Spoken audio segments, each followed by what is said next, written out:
Welcome back to the show. I'm the Beer Adventurer, I'm Robbie. and this episode is Dogfish Head's SeaQuench Ale. Dogfish Ale coming back at you. Right? So this was a really kind of strange beer. This is a session sour, and it says it has brewed with lime juice, lime peel, black limes, and sea salt, which I'm not entirely sure what black limes are. I know a little bit, but... So I was in Modesto Island, South Carolina, on vacation. I went to a Bilo. Probably don't know what a Bilo is. It's a small little convenience store, and they had this on the shelf, and I was like, I've got to get that. I mean, black lime, sea salt. Mm-hmm. Pour a little bit for the studio audience there. Oh yeah. Okay, now I hesitate to really mess with somebody on their pronunciation, but me living in South Carolina as a child, it's not Modesto, it's Edisto.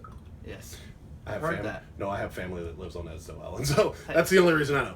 All right, so if you're from South Carolina, we apologize, but we fixed it. Welcome okay. to Tennessee. Yeah, this is 4.9. Yes. 5% alcohol. It says on their website that this is a combination of a Kölsch, a Berliner Weiss, and a Gose, or Gose, or however they want to pronounce that. So let's figure out what we got. All right, the smell's kind of neat.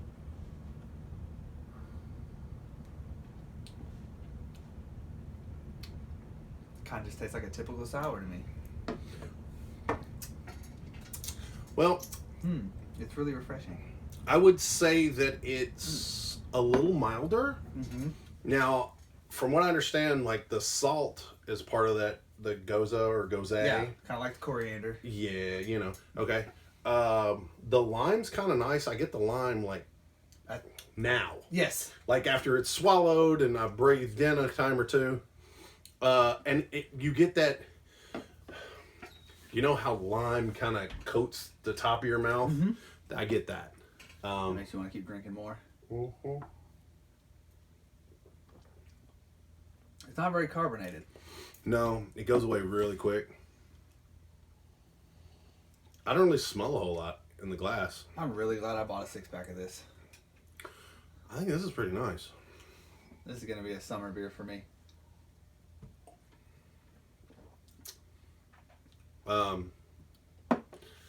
Honestly, it goes down way too fast. Mm-hmm.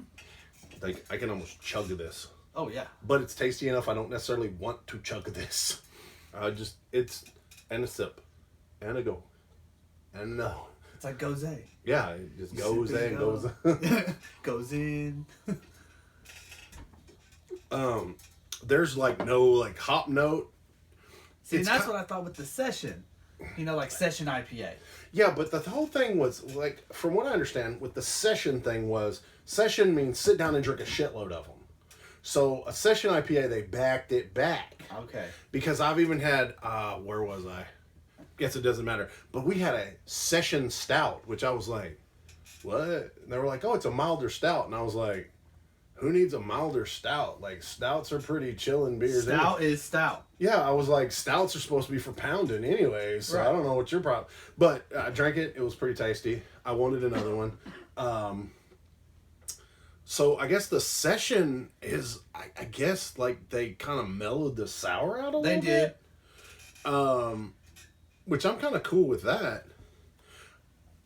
I think one of the biggest things would be for this would be one of those beers where if you're trying to get your friends into sours, give them one of these because it's just a little sour instead of, I've had a couple sours where you're just like, basically, like you hurt your face. A lot of the sours have gone way over the top. Like a lot of the IPAs have gone way over the top. Oh yeah. But this is like the entry level sour, I guess. We've had a few. I'm very happy with it, though. I don't know. It's going to be hard to find, though. It's the first time that I ever saw it. Of course, the packaging, anything Dogfish has, when I see it, I've got to see if we've had it before. Yeah. Because they make so many cool beers. Also, Dogfish Head's website is awesome for food pairings. They have a little section at the bottom And you can scroll down, and they've got a little video, and then it'll tell you the cheese pairing and what they're eating. Like this one, they said raw oysters, shrimp, crab, and even grilled chicken. They have a little section. You know, out of all those things you said, you know what to me seems like would be the best pairing with this? What's that? Cheese. Yeah. I don't know. I think this And would they be said, like. I think it was goat's cheese. Oh yeah, I'm in. Yep. Mm-hmm. You'll smear a little on a cracker. All right, so let's get down to it. Did you dig it? Mm-hmm. I think it's pretty obvious that we both dig it. Would you have another? Yes. Yeah. Would you buy a sixer? I bought a whole 6-pack. I think it was worth that. Definitely. This actually has kind of a little bit of a seekability for me. Like, if I was looking for a sour, I would get this. And also, of course, we're not going to say exactly how much we paid for it because that's going to vary from where you are to where. Right. But would you say it was a how decent was it? It was $11.99 for the sixer. Well, you know, honestly, that's not that bad. Like $12 6-pack. And that's out of Buy Low on an island. Okay. So now, Buy Low, yeah, they are a grocery store chain. They're regional. I used to go to Buy Lows all the time when I was in North and South Carolina. But yeah, it is going to be a little more expensive on Edisto. So I'm probably figuring you're looking at between $9.90 and $13 for this in most places. So you're in the $10 to $12 range for a 6-pack of pretty good beer. I was surprised on the price.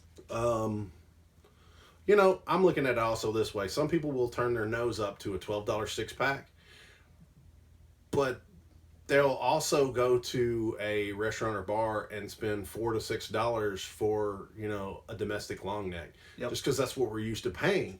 Or heaven forbid you go to a baseball game and you pay $14 for a freaking flat beer. So, you know, when you're looking at like $2 a piece for these, that's not too bad. So, you know, what do you rate this? I give it an 8. I think you're spot on. I think the 8 is right there. Now we did pour some for the studio audience. They're shaking their head, yes, the 8. Which obvious they were shaking their head when they were drinking it, that they dug it and would like to have another. I say you did very well on this one. I try. Yeah. So. I knew I had to get something when I was out of state. Yeah. You have to. If you go out of state, try to make some time in your traveling to you just stop by, you know, because you never know what you're gonna find. Oh yeah. And the funny thing was, I saw it. It was there. They had 4 6-packs. Okay. I was like, all right, the last day we leave, I'm gonna get it. That way I can store it. It doesn't sit around in the condo and get messed up. I get there and there's none. I turn around. There's 1 6-pack left. I was like the Lord of the Rings with that thing. I grabbed it and like ran to the counter. I was like, I'm ready to check out. Like, please, hurry up. So there you have it, folks. Until your next beer adventure. Cheers.